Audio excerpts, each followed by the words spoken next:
Boa noite a todos. Abra sua Bíblia no Evangelho de Jesus, segundo escreveu Mateus, no capítulo 16, e nós estaremos lendo a partir do versículo 16. Bendito seja o Pai, bendito seja o Filho e bendito seja o Espírito Santo de Deus.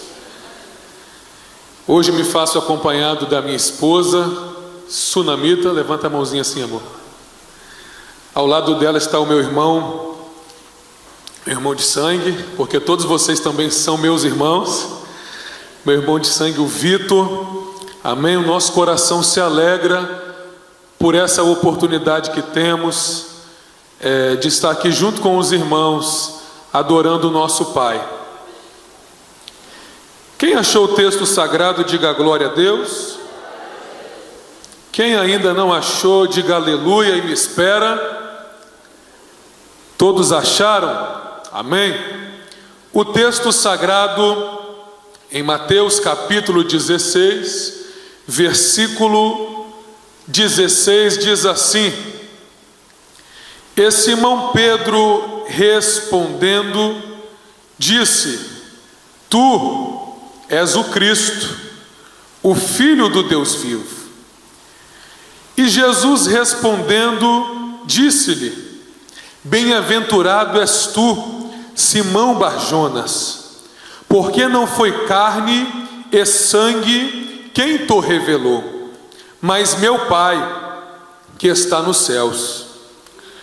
Por isso também eu te digo que tu és Pedro, e sobre esta pedra edificarei a minha igreja, e as portas do inferno não prevalecerão contra ela.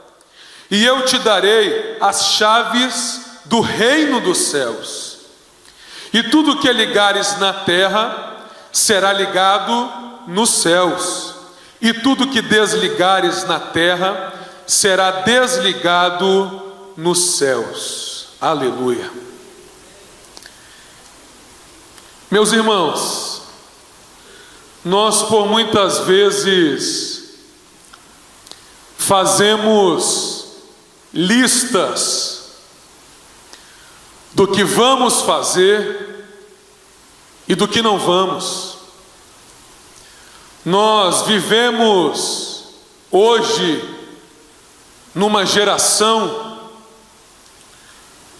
ativa, mas ao mesmo tempo paralisada, porque vemos as pessoas priorizando e se preocupando com o ter, com o fazer.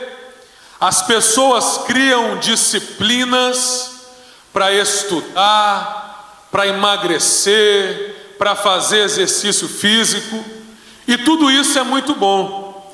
Mas o Espírito Santo falou comigo que antes de fazermos algo, nós precisamos ser alguém. Eu vou repetir essa frase: antes de fazermos algo, nós precisamos ser alguém.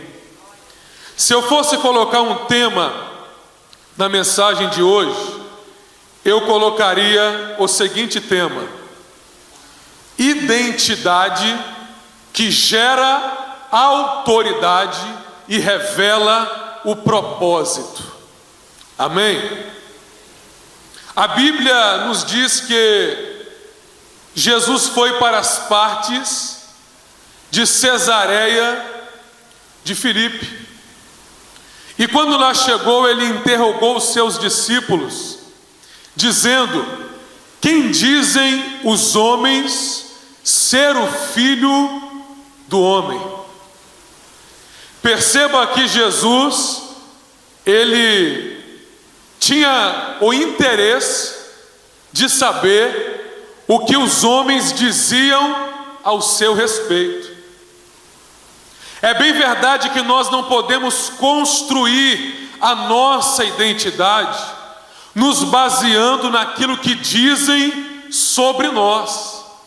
Todavia, existe sim uma importância em sabermos o que os homens dizem ao nosso respeito, porque aquilo que dizem sobre nós, geralmente, é algo que se parece conosco, e nós, como embaixadores de Cristo, temos a responsabilidade de continuar com o ministério dele.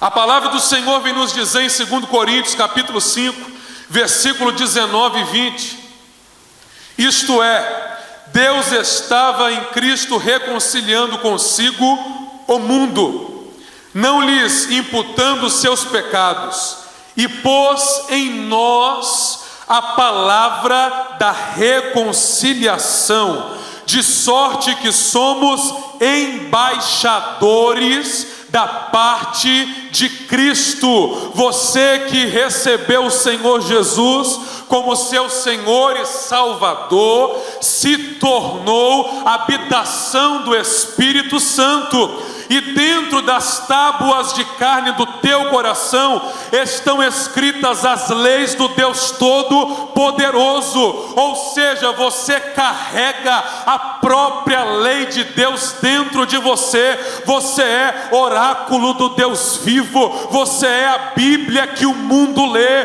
você é a carta viva que o mundo lê. Então entenda nessa noite que sobre os seus ombros existe um peso de responsabilidade, porque você é embaixador do reino de Deus. Qual é a função do embaixador? Ele representa legalmente um reino. Quando o presidente não pode ir a uma nação, ele envia um embaixador, e esse embaixador tem o direito de falar por ele, de assinar por ele, de resolver as questões. Esse embaixador representa a nação. Perceba que você, como igreja de Cristo, como corpo de Cristo, você é representante legal do reino da luz, porque em você existe a presença do próprio Deus vivo. Você é o templo do Deus vivo, e em você está a palavra da reconciliação. 2 Coríntios capítulo 3, versículo 3 e 4, porque já é manifesto que vós sois a carta de Cristo, ministrada por nós e escrita, não com tinta, mas com o Espírito do Deus vivo, não em tábuas de pedra, mas nas tábuas de carne do coração, e é por Cristo que temos tal confiança em Deus.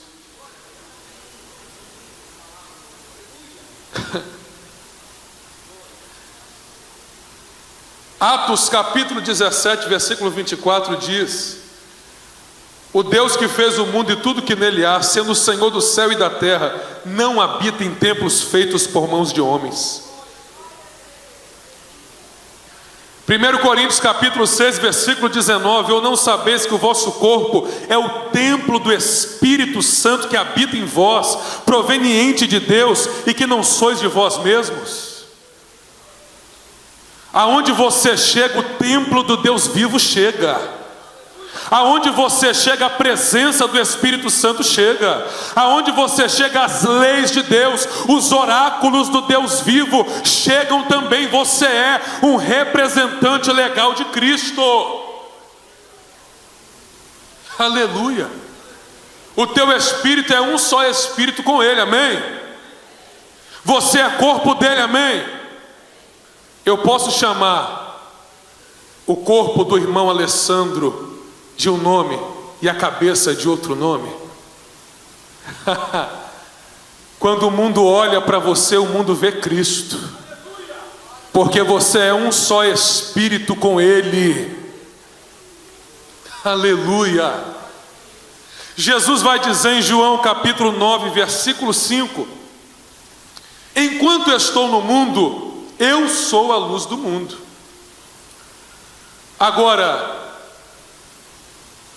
Jesus foi assunto aos céus, amém?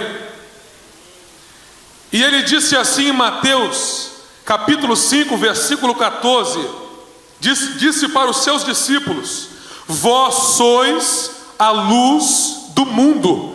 Não se pode esconder uma cidade edificada sobre um monte, nem se acende a candeia e se coloca debaixo do alqueire ou debaixo de uma cesta, mas no velador, e dá luz a todos os que estão na casa.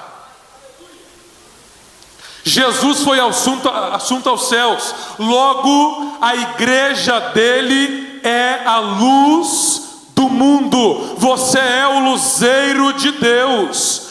Você expressa o brilho da glória de Deus. Você é o altar do Deus vivo. E o fogo precisa queimar em você de manhã, precisa queimar à tarde, precisa queimar à noite. Porque como diz a Bíblia, o fogo arderá continuamente sobre o altar, não se apagará.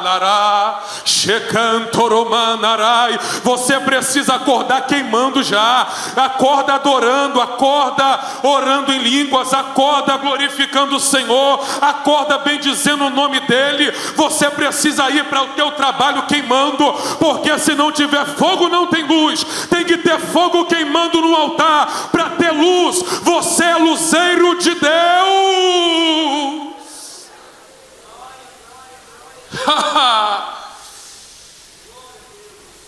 Aonde você chega,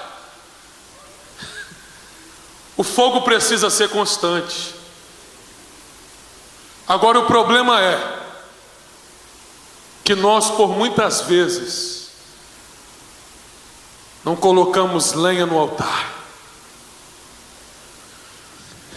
não preparamos o holocausto,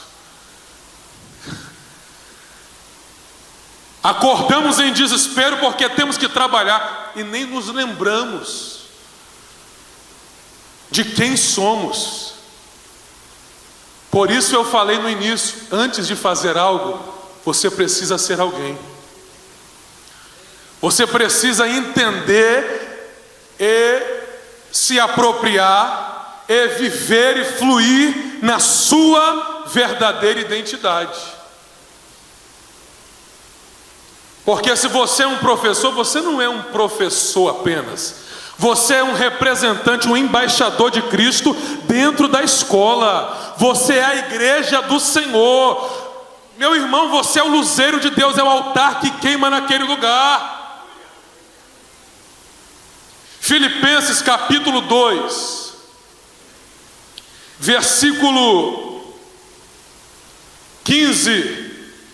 Apóstolo Paulo diz assim para a igreja de Filipos: sejais irrepreensíveis e sinceros, filhos de Deus, inculpáveis, no meio de uma geração corrompida e perversa, entre a qual resplandeceis como astros no mundo. O mundo não conhece o Deus da Bíblia.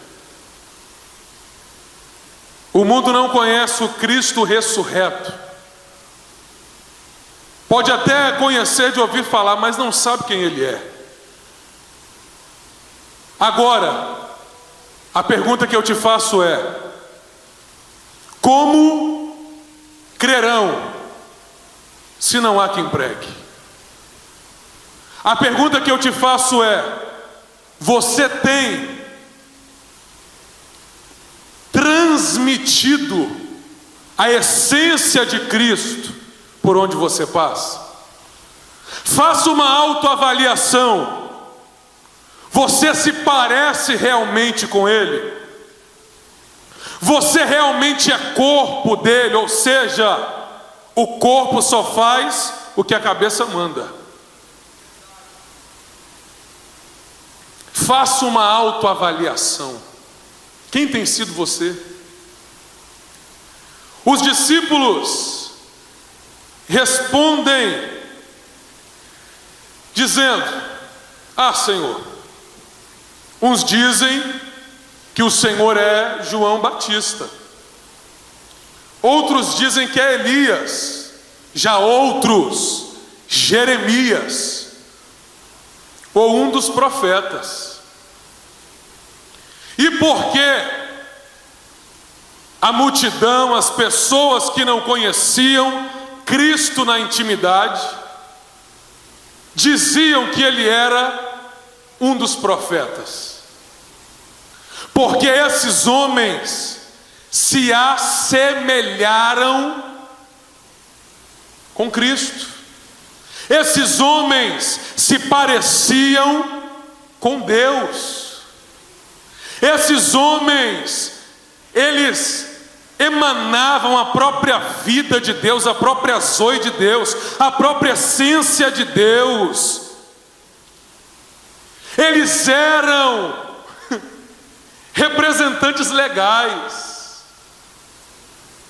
E é tremendo que quando a gente vai para a Bíblia, em Mateus capítulo 3, versículo 1 e 2, nós vemos João Batista dizendo assim: arrependei-vos, porque é chegado o reino dos céus. Agora Jesus Cristo, nosso Senhor, nosso Messias, ele diz assim em Marcos capítulo 1, versículo 15: o tempo está cumprido e o reino de Deus está próximo. Arrependei-vos, porque é chegado o reino dos céus. O profeta Elias, lá na antiga aliança, no tempo dos reis, lá em 1 Reis, capítulo 18, versículo 21, lá no monte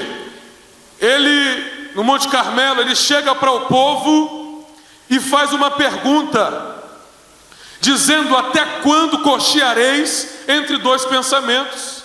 Se o Senhor é Deus, segui-o. Se Baal, que é o vosso Deus, então segue Baal e deixa o Deus de Israel. Agora Jesus, em Mateus capítulo 6, versículo 24, ele diz: ninguém pode servir a dois senhores, pois odiará um e amará o outro, ou se dedicará a um e desprezará o outro. Não podeis servir a Deus e às riquezas. Jeremias capítulo 23, versículo 16, ele diz assim: não deis ouvidos às palavras dos falsos profetas que entre vós profetizam, fazem-vos desvanecer, falam da visão do seu coração, são mentirosos e não falam da boca do Senhor. Agora Jesus, em Mateus capítulo 7, versículo 15, diz assim: acautelai-vos, porém, dos falsos profetas, que vêm até vós, vestidos como ovelhas, mas interiormente são lobos devoradores. Perceba que esses homens, eles tiveram vida profunda em Deus. Eles não aceitaram o raso, eles não aceitaram um pouco, eles não aceitaram viver uma vida comum. Eles queriam tocar a intimidade do Pai, eles queriam ser cheios do pleno conhecimento do Pai. E quanto mais você se aproxima dele, mais parecido com ele você fica. Quanto mais você o conhece, mais dele vai existir em você. Quanto mais você fala com ele, quanto mais você ouve a voz dele, mais você vai reproduzir aquilo que sai da boca dele. A pergunta que eu te faço é: quanto tempo você tem investido no teu relacionamento com ele? Ele tem sido verdadeiramente o primeiro na tua vida? Ele tem sido verdadeiramente a prioridade, como você canta aqui no domingo? Ei, o Senhor quer te revelar coisas ocultas, o Senhor quer te revelar tesouros escondidos e riquezas guardadas em lugares secretos. Erás Xarabá cantalaraba choronou. Você não é obra do acaso, você não veio na terra para trabalhar, ganhar dinheiro, construir casa, comprar carro, passar perfume importado e morrer, não. Você nasceu primeiro no coração de Deus, e você nasceu para cumprir um propósito eterno. Ele diz para você assim: ainda antes que você fosse formado no ventre, eu te conhecia e te dei as nações. Se erga, se levante e coloque o Senhor no lugar que é dele na tua vida.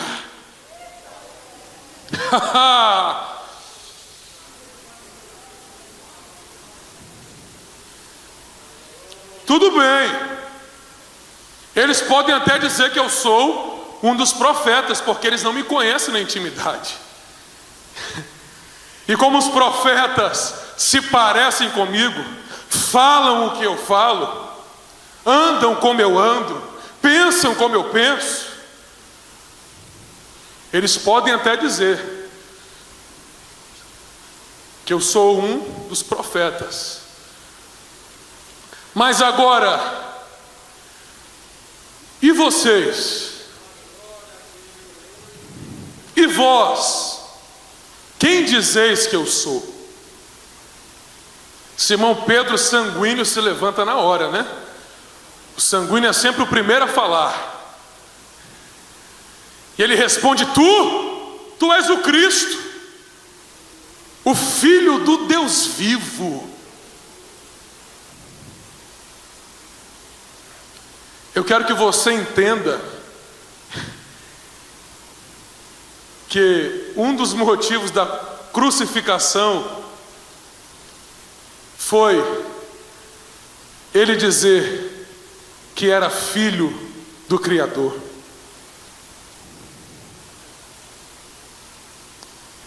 Tu és o Cristo. Por quê? O nome Jesus, o nome Yeshua, ou Yeshua, era um nome comum nos tempos de Jesus. E existiam outros Jesus. Existe uma linha da história que nós não tomamos como verdade absoluta. A nossa verdade absoluta está escrita aqui, amém? Mas existe uma linha da história, alguns comentaristas, historiadores, dizem que Barrabás, o primeiro nome dele, era Jesus. Agora Pedro está dizendo: tu és o Cristo, porque Jesus tem muitos, mas o Cristo só tem um.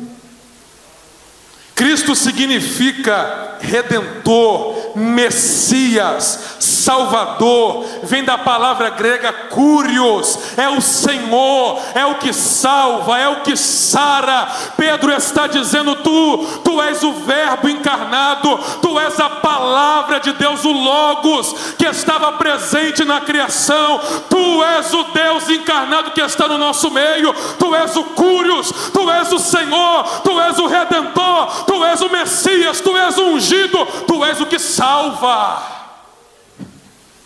Tu és o Filho do Deus vivo. E Jesus respondendo disse-lhe: bem-aventurado és tu, Simão Barjonas, porque não foi carne e sangue quem tu revelou, mas meu Pai que está nos céus. Ou seja, 1 Coríntios capítulo 12, versículo 14, o homem natural não consegue entender as coisas do Espírito. Agora o homem espiritual discerne tudo muito bem, e de ninguém é discernido. Simão Pedro, não foi a tua carne, não foi a tua alma, não foi o teu sangue quem te revelou, mas meu Pai que está nos céus foi quem revelou no teu espírito. Queridos, nós viemos para a igreja, nos entregamos ao Senhor, fazemos uma aliança com Ele e nascemos de novo, amém? Somos recriados, nascemos de novo de Deus, mas no decorrer da nossa trajetória, nos perdemos muitas vezes, e em vez de nos parecermos com o último Adão, nos tornamos um primeiro Adão melhorado. Olha para cá, você não pode ser um primeiro Adão melhorado. Você tem que se parecer com o último Adão. E para isso você precisa se expor ao tratamento do Espírito Santo, porque é Ele que nos transforma de fé em fé, de glória em glória, na imagem do Deus invisível, que é o Cristo. Agora o problema é, nós não queremos nos sujeitar, não queremos nos expor ao tratamento do Espírito Santo. Porque a moda agora nas igrejas evangélicas da nossa nação é a campanha: pare de sofrer. Mas a Bíblia diz em Hebreus 5:8 que Jesus aprendeu a obediência pelo que sofreu. Tiago capítulo 1, versículo 2 e 3 diz: tende por motivo de grande alegria ao passardes por várias provações, porque a provação da vossa fé, uma vez confirmada, gera perseverança, e a perseverança precisa ser em vós completa, para que vocês sejam íntegros, completos e em nada deficientes. Meu querido, se sujeite, se lance nos braços do Espírito Santo, se exponha ao tratamento dele, porque você não pode ser um primeiro Adão melhorado. Não é livro de autoajuda que vai te melhorar, não. Não é livro de autoajuda que vai transformar a tua vida, o teu caráter, não. É o Espírito Santo que vai te transformar. É o Espírito Santo que vai te transformar de fé em fé, de glória em glória. Se expõe ao tratamento dele, porque você tem que se parecer com o último Adão. Ativa o último Adão que existe dentro de você.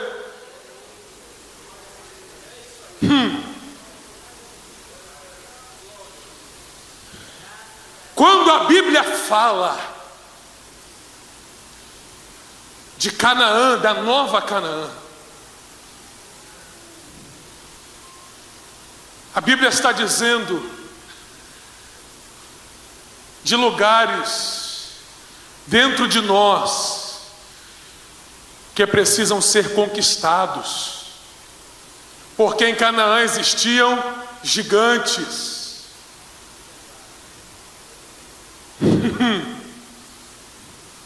Existem gigantes na sua alma que precisam ser mortos. Existem regiões na tua alma que precisam ser conquistadas. Mas isso só vai acontecer, e você só vai conseguir alcançar o lugar que mana leite e mel dentro de você, quando você se expor ao tratamento do Espírito Santo. Ei, você é um espírito, porque a Bíblia chama Deus de Pai dos Espíritos. Você é um espírito, tem uma alma e habita em um corpo, e você, como um espírito que é a casa de Deus, que é o templo do Deus vivo, você precisa colocar a tua alma em sujeição. Você precisa se entregar, se expor totalmente, completamente ao tratamento do Espírito Santo, porque o Senhor quer fazer você acessar lugares dentro de você que manam leite e mel. Amém? Aleluia! Existem lugares dentro de você que manam leite e mel. Alabarachandarai. E esse leite é para outros se alimentarem, para novos nascidos na fé se alimentarem. Esse mel é a doçura do próprio Espírito Santo. Você precisa encontrar a nova Canaã dentro de você. E tem que matar os gigantes.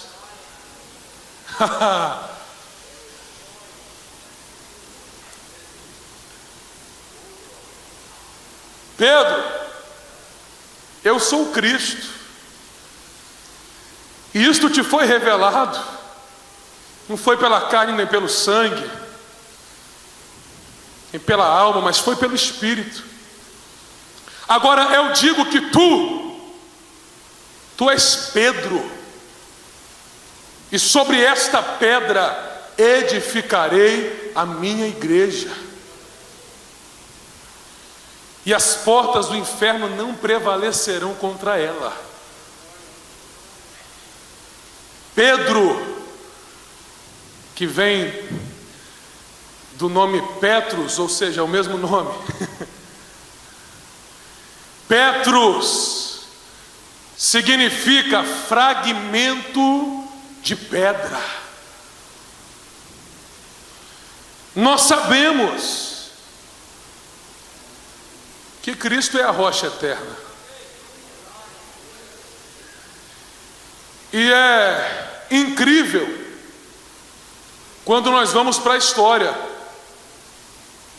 porque segundo os rabinos, as pedras usadas na construção do templo de Salomão, como está escrito lá em 1 Reis 6 e o versículo 7, as pedras usadas na construção do templo de Salomão, elas vinham cortadas sob a medida das montanhas. E no meio dessas pedras apareceu uma com um corte diferenciado. E essa pedra com um corte diferenciado foi rejeitada pelos construtores. Eles acabaram de colocar todas as pedras no lugar, levantaram o edifício. E quando terminaram, eles perceberam que na esquina que correspondia à parte principal do edifício existia uma brecha. O edifício corria risco de desabar, porque existia uma brecha, uma fenda, uma abertura. Eles então se lembraram da pedra com um corte diferenciado que foi rejeitada. Buscaram a pedra e ela se encaixou perfeitamente naquela brecha, naquele buraco. Salmo 118, verso 22 diz: a pedra que os construtores rejeitaram tornou-se a pedra angular, pedra de esquina. Aleluia! Jesus está dizendo para Pedro: eu sou pedra e tu também é. A Bíblia, em 1 Pedro capítulo 2, no versículo 5 e no versículo 6 nos diz assim: vós também, como pedras vivas, sois edificados casa espiritual e sacerdócio santo, para oferecer sacrifícios espirituais agradáveis a Deus por Jesus Cristo. Por isso também na Escritura se contém: eis que ponho em Sião a pedra principal da esquina, eleita e preciosa, e quem nela crê não será confundido.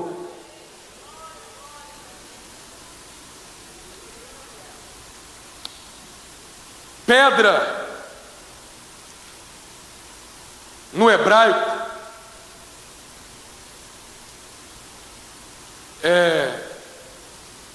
se lê Eben. Eben. E Ben vem de Abba, que é pai. E Eber vem de filho. Então, no hebraico, a palavra pedra é uma mistura de filho e pai. Você é pedra, já entendeu? E você estava separado do seu pai. Existia uma fenda, uma brecha, uma abertura chamada pecado que te separava do seu pai. Mas na plenitude dos tempos, ele veio, nascido de mulher, nascido sob a lei, para resgatar, para redimir os que estavam debaixo da lei, de sorte que não somos mais servos, e sim filhos de Deus, herdeiros de Deus e co-herdeiros com Cristo Jesus. A pedra com um corte diferenciado, que se fez maldição no Calvário, aquele que não conheceu o pecado, Deus o fez pecado por nós, para que nele fôssemos feitos justiça de Deus. A pedra com um corte diferenciado se fez maldição no Calvário, para te unir ao teu Pai novamente, e nada poderá te separar do amor de Deus, que é revelado em Cristo Jesus. Você é pedra viva, como Ele também é. Você está conectado a Ele, aleluia. É lindo que em 1 Coríntios, capítulo 10, versículo 4, diz que a pedra que seguia Israel era Jesus. A pedra que acompanhava Israel era Jesus. Essa pedra se movia, não sei. A pedra andava, não sei. Mas seguia Israel. E quando você vai para a história, você vê Moisés ferindo a rocha. Agora, perceba que o texto diz que a rocha emanou mais água do que o normal, do que o comum. E por que Moisés feriu a rocha? Porque o povo se queixava, reclamava, murmurava, dizendo: nós estamos com sede, você nos tirou do Egito para morrer aqui no deserto, por que não nos deixou no Egito sendo escravo de Faraó? O povo murmurando, Moisés ficou nervoso, e em vez de falar com a rocha, como Deus havia mandado, existiu uma ordem de Deus dizendo: fale com ela, e ela vai sair, vai soltar água. Mas em vez de falar, ele fere a rocha, e ela sai mais água do que o normal. Dela sai mais água do que o normal. Jesus foi entregue a Pôncio Pilatos pelo sacerdote Caifás, e ele, Pôncio Pilatos, uma autoridade como Moisés, não queria ferir Jesus, porque ele tinha Jesus como inocente. Mas o povo dizia para a liderança, como o povo de Israel dizia para Moisés, o povo dizia: solte Barrabás e crucifique-o.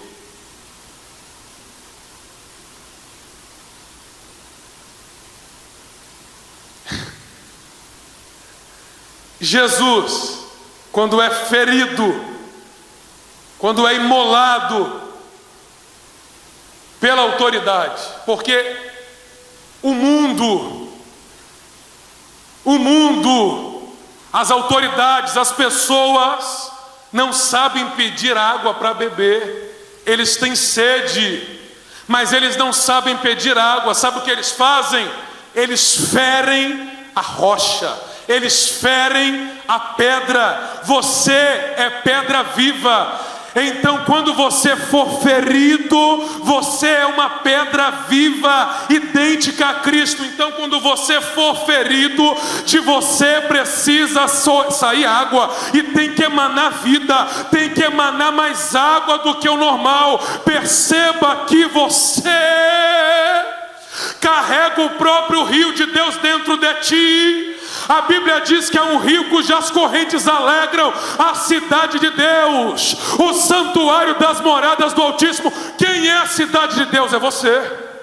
Quem é o santuário de Deus? É você. Quem é a pedra viva que tem água dentro? É você. Então, quando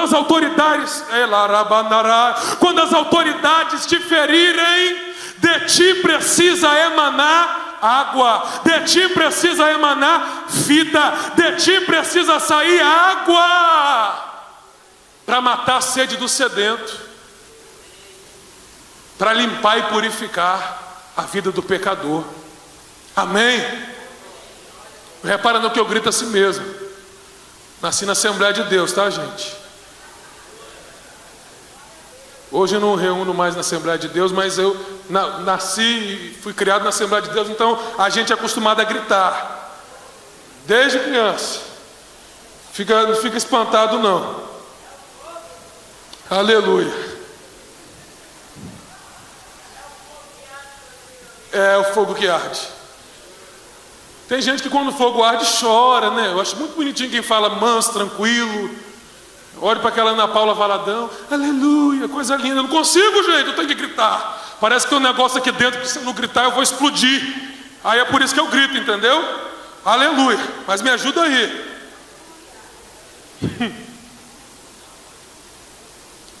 Tu és Pedro, sobre esta pedra edificarei a minha igreja,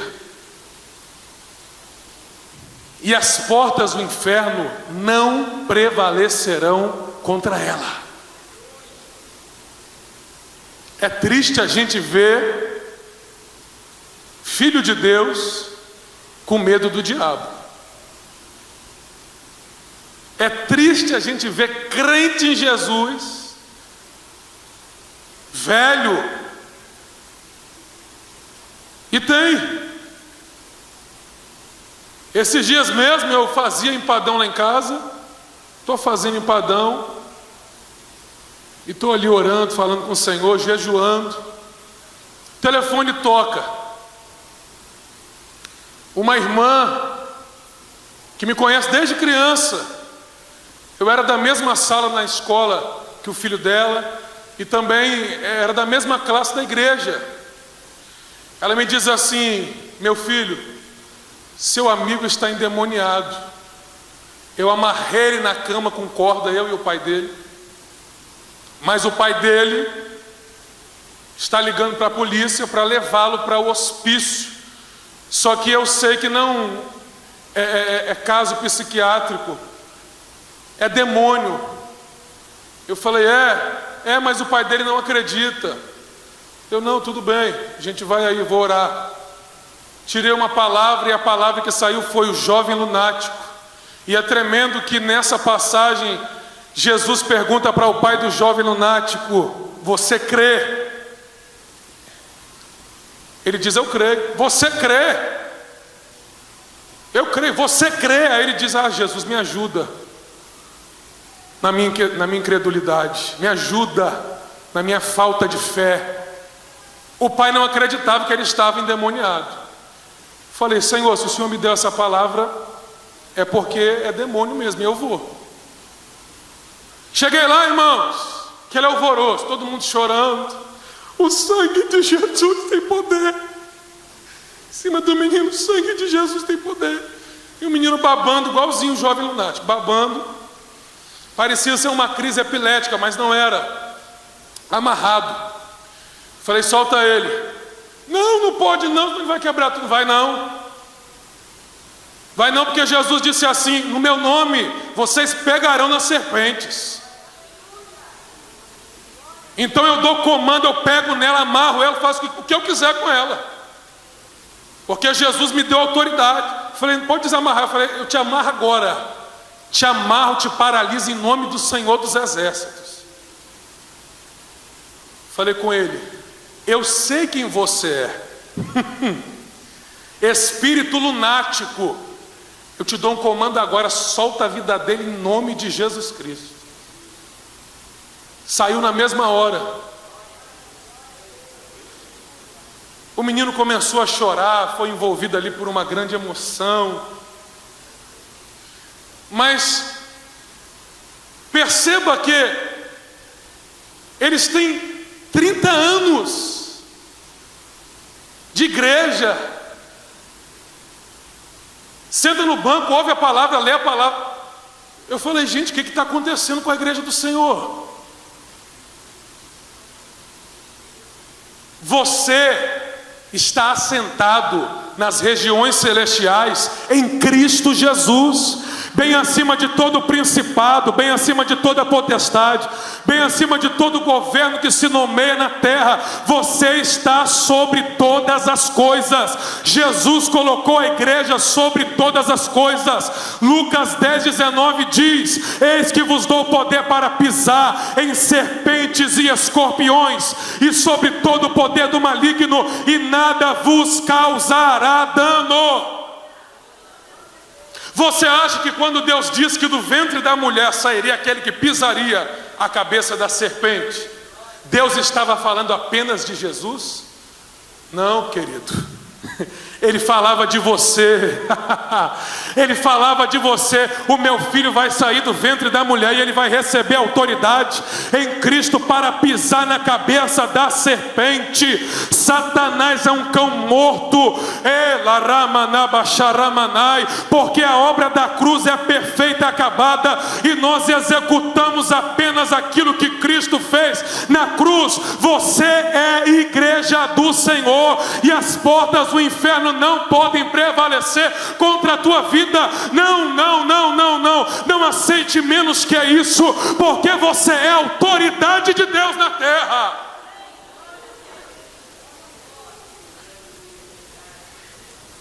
Às vezes eu levo a minha esposa na faculdade de manhã, muito difícil, mas quando dá. E lá na cabeça da terceira ponte sempre tem um guardinha. E o guardinha levanta a mão, apita e o carro para. E o interessante é, ele entra na frente do carro com a plena certeza que o carro vai parar.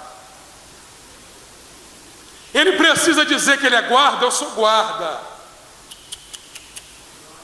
Só levanta a mão e apita, porque ele é autoridade. É o guarda que para o carro? Não, é o freio. É o freio que para o carro. Mas o guarda tem autoridade para mandar o carro parar, e o carro para. Agora é lindo que em Lucas 10:19 a Bíblia fala que Deus nos deu em Cristo autoridade e poder. Então você tem autoridade e tem poder, se aproprie disso. E eu te darei, Pedro, as chaves do reino dos céus. E tudo que ligares na terra será ligado nos céus. E tudo que desligares na terra será desligado nos céus. Você nasceu para fazer um paralelo entre o céu e a terra. Eu vou repetir porque você não entendeu. Você nasceu para fazer um paralelo entre o céu e a terra, amém? Você nasceu para trazer o céu para a terra, amém? Jesus entregou para a igreja chaves espirituais. E qual é a função da chave? É abrir. Põe a mão na tua cabeça agora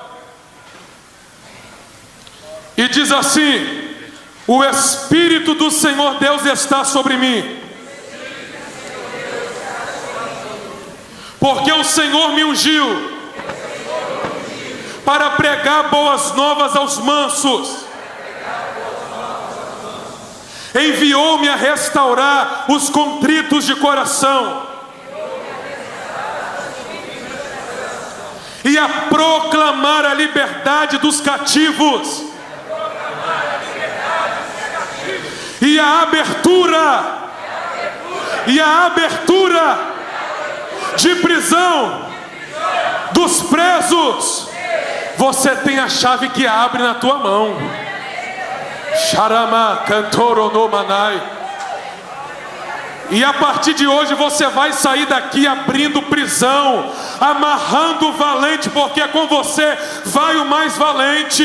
Você vai sair daqui abrindo prisão, amarrando o valente, e vai tirar o preso para fora. O Senhor vai te levar em regiões de cativeiros para libertar cativos, amém? Você é a igreja. Em você não pode existir medo.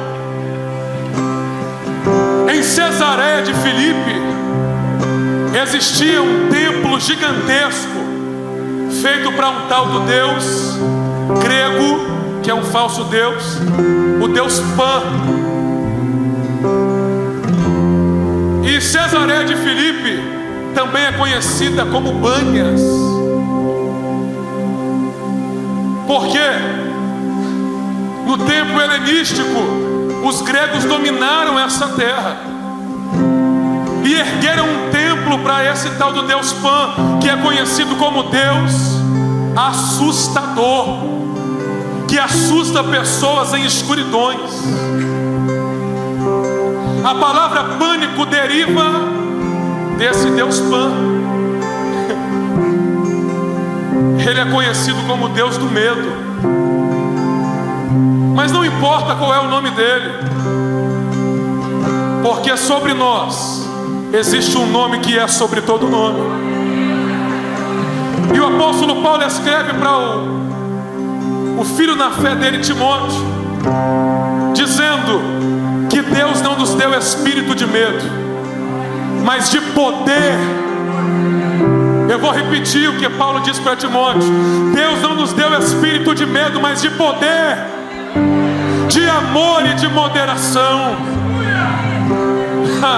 Não tem espírito de medo, não tem espírito assustador, não tem demônio que fique de pé, porque você é a igreja do Senhor. Você está assentado nas regiões celestiais em Cristo. Você é a autoridade de Deus.